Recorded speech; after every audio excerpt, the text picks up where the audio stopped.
TLD நேயர்களுக்கு எனது வணக்கம்.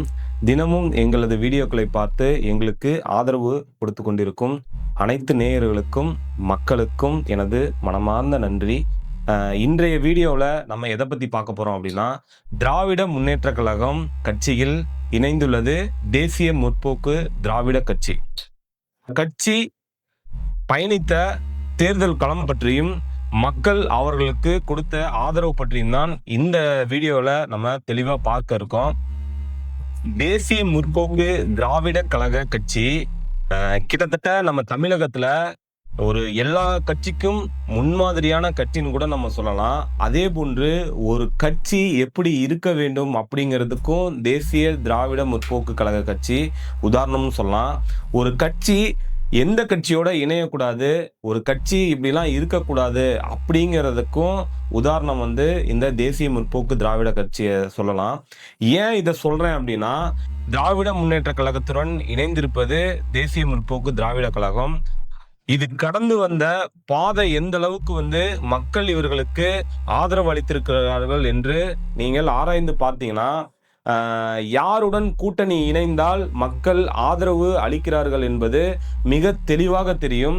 அதே போன்று மக்கள் எந்த கட்சியை பெருமளவு ஆதரிக்கிறார்கள், எந்த கட்சியை தவிர்க்கிறார்கள் என்பதும் இந்த கட்சி கூட்டணி அமைத்து தேர்தலில் போட்டியிட்டு வந்த அந்த வரலாற்று பாதைகளை நம்ம கவனித்தோம் என்றால் மக்கள் யாரை ஆதரிக்கிறார்கள் என்பது தெல்ல தெளிவாக தெரிகிறது. அதை பற்றி தான் முழு காணொலியாக இந்த காணொலியில் நான் வழங்க இருக்கிறேன். கிட்டத்தட்ட 2025 செப்டம்பர் 14 மதுரையில மிக பிரம்மாண்டமாக தன் ரசிகர் கூட்டத்தை கூட்டி ஒரு பிரம்மாண்டமான மாநாட்டுடன் தனது கட்சியை அறிவித்தார், சின்னத்தையும் அறிவித்தார் திரு விஜயகாந்த் அண்ணன் அவர்கள். கிட்டத்தட்ட 10 லட்சத்திற்கும் மேல் மக்களும் திரு விஜயகாந்த் அவர்களுடைய ரசிகர்களும் கூடி அந்த மாநாடு பெரிய அளவுல வெற்றி பெற்றதை நம்ம எல்லாருமே பார்த்திருப்போம். கிட்டத்தட்ட இப்ப டிவிகே தலைவர் விஜய் அவர்களுக்கு வந்த கூட்டத்தை விட மிக அதிகமான கூட்டம் கூடியது திரு விஜயகாந்த் அவர்களுடைய மாநாட்டுக்கு நம்ம பார்த்திருப்போம். 2006 சட்டமன்ற தேர்தலில் முதல் முறையா போட்டிடுறாங்க தேசிய முற்போக்கு திராவிட கழக கட்சி. 234 தொகுதிகளில் போட்டிடுறாங்க. ஆனால் 8.4% ஓட்டு தான் முதல் தேர்தலிலேயே வாக்கு சதவீதம் பெறாங்க. கிட்டத்தட்ட ஒரு 10 லட்சம் பேருக்கு மேல ரசிகர்கள் வந்த மாநாட்டு அது எல்லாம் ஓட்டா மாறுன்னு எதிர்பார்த்த தேசிய முற்போக்கு திராவிட கழக கட்சிக்கு பெரிய ஒரு சறுக்கா இருந்தது முதல் தேர்தலே. இதுதான் இப்போது இருக்கிற விஜய் அவர்களின் நிலைமையும் கூட. ஏன்னா ஆரம்பத்துல டிவிகே தலைவர் விஜய் அவர்கள் ஒரு கட்சியை துவங்குறாரு. அதன் பிறகு ஒரு மாநாட்டை நடத்தி பெரிய கூட்டத்தை மக்களிடமும் கட்சியினருக்கு, அதாவது எதிர்கட்சியினரிடமும் பெரிய ஒரு கூட்டத்தை காண்பிக்கிறார். அதன் பிறகு எனக்கு 40% ஓட்டு 30% ஓட்டு வரும் அப்படின்னு ஒரு நம்பிக்கை வாக்குறுதியை கொடுக்கிறார். அதனை தொடர்ந்து கூட்டணியில் இவர்கள் இடம்பெறுவார்கள், ஏனென்றால் நமக்கு ஒரு பெரிய தொண்டர்கள் கூட்டம் இருக்கின்றது அப்படின்னு சொல்லி தன் ரசிகர்களை தொண்டர்களாக மாற்ற முயற்சிக்கும் திரு விஜய் அவர்களுக்கு இது ஒரு உதாரணமாக நாம் மேற்கோள் காட்ட விரும்புகிறோம். தேமுதிக கட்சி முதல் தேர்தலில் கோடிக்கணக்கில் ரசிகர்கள், ஆனால் வாக்கு வெறும் 27 லட்சம் தான். 2029 மீண்டும் தனித்து களம் காண்கிறது. அதுல வெறும் 10.4% ஓட்டு மட்டும்தான் பெறாங்க. அதுலேயும் எந்த ஒரு எம்எல்ஏ சீட்டும் பெற முடியல தேமுதிக கட்சி. அதனை தொடர்ந்து மீண்டும் 2011 அதிமுகவுடன் கூட்டணி வைக்கிறது தேமுதிக கட்சி. இதில் 41 தொகுதிகளில் போட்டியிட்டு கிட்டத்தட்ட 29 இடங்கள்ல வெற்றி வாய்ப்பை பெறாங்க தேசிய முற்போக்கு திராவிட கட்சி. நிறைய முரண்பாடுகளை ஈடுபட்டு திரு விஜயகாந்த் அவர்கள் எத்தனையோ கூட்டங்களிலிருந்து வெளிவந்திருக்காரு. பத்திரிகையாளர்களிடம் முரண்பாடு, கட்சியினரிடம் முரண்பாடு, இப்படி ஏகப்பட்ட விமர்சனங்கள் அவர் மீது பாய்ந்தாலும் அதனை தொடர்ந்து 2014 நாடாளுமன்ற தேர்தலில் பாஜகவிடம் கூட்டணியை காண்கிறது தேசிய முற்போக்கு திராவிட கழக கட்சி. இதில் வெறும் 5.2% வாக்குகள் மட்டுமே பெறுகிறது தேசிய முற்போக்கு திராவிட கழக கட்சி.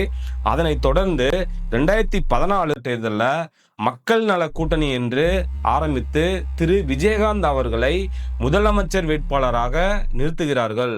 இதில் பெரிய ஒரு அடியாக தேசிய முற்போக்கு திராவிட கழக கட்சிக்கு ஏற்பட்ட மிக பெரிய ஒரு வாக்கு வீழ்ச்சி. அதனைத் தொடர்ந்து கிட்டத்தட்ட இந்த தேர்தலில் தான் கலைஞர் இவங்க கூட்டணி, அதாவது தேசிய முற்போக்கு திராவிட கழக கட்சி திராவிட முன்னேற்ற கழக கட்சியோட கூட்டணிக்கு வருவாங்கன்னு எதிர்பார்த்து பழம் நழுவி பாலில் விழப்போகிறது அப்படின்னு சொல்லி ஒரு கருத்தை முன்வைத்திருப்பார் திரு கருணாநிதி ஐயா அவர்கள். ஐயா, தமிழகம் பூரா எதிர்பார்க்கிற ஒரே கேள்வி, தேமுதிகவுடனான கூட்டணி, திமுக கூட்டணி முடிவாகி விட்டதா? ஐயா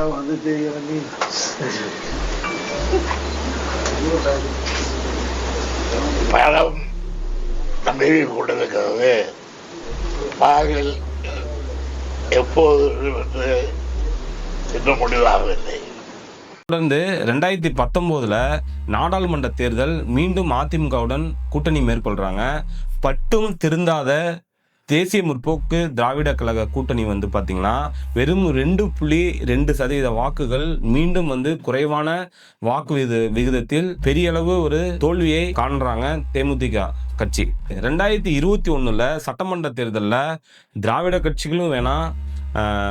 கட்சிகளே வேணாம் அப்படின்னு சொல்லிட்டு திமுகவிடம் கூட்டணி இல்லை, அதிமுகவுடன் கூட்டணி இல்லை அப்படின்னு சொல்லிட்டு டிடிவி அண்ணனோட கூட்டணி வைத்தாங்க. அதுல அவங்களுக்கு கிடைச்ச ரிசல்ட் என்ன தெரியுங்களா? சொன்னா நம்ப மாட்டீங்க.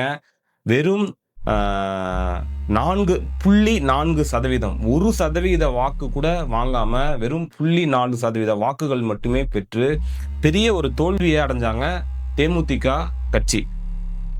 இப்படி ஒரு நல்ல நடிகன் பசியோடு ஒருவன் வந்தால் அவனுக்கு பசியை நிவர்த்தி செய்து அனுப்பும் ஒருவன், ஏழைகள் மனதில் மையம் கொண்ட திரு விஜயகாந்த் அவர்கள் துவக்கிய தேமுதிக கட்சி திராவிட முன்னேற்ற கழகத்துடன் கூட்டணி தவிர்த்து கொண்டே வந்திருந்தாலும் 2024 மீண்டும் திராவிட முன்னேற்ற கழக கட்சியோடு கூட்டணி வரும் அப்படின்னு எதிர்பார்த்திருந்த சூழ்நிலையில மீண்டும் அதிமுகவுடன் கூட்டணியில் சேர்கிறது.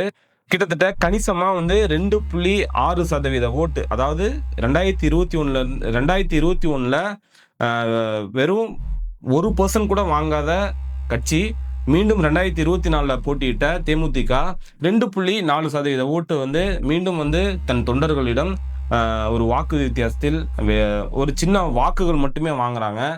இப்படி வெறும் தோல்வியை மட்டுமே சந்தித்து கொண்டு வந்த தேமுதிக கட்சி மீண்டும் தன் தொண்டர்களை உற்சாகப்படுத்தக்கூடிய வகையில் மீண்டும் 2026 தேர்தலில் வெற்றி பட்டியலில் தன் தொண்டர்களை அரியணையில் ஏற்ற வேண்டும் என்ற நோக்கத்தோடு திரு பிரேமலதா விஜயகாந்த் அன்னியார் அவர்கள் நேற்றைய தினம் திராவிட முன்னேற்ற கழக கட்சியுடன் கூட்டணி பேச்சுவார்த்தை ஈடுபட்டு இந்த தேர்தலில் தேமுதிக கட்சி கூட்டணியில் ஈடுபடுறாங்க.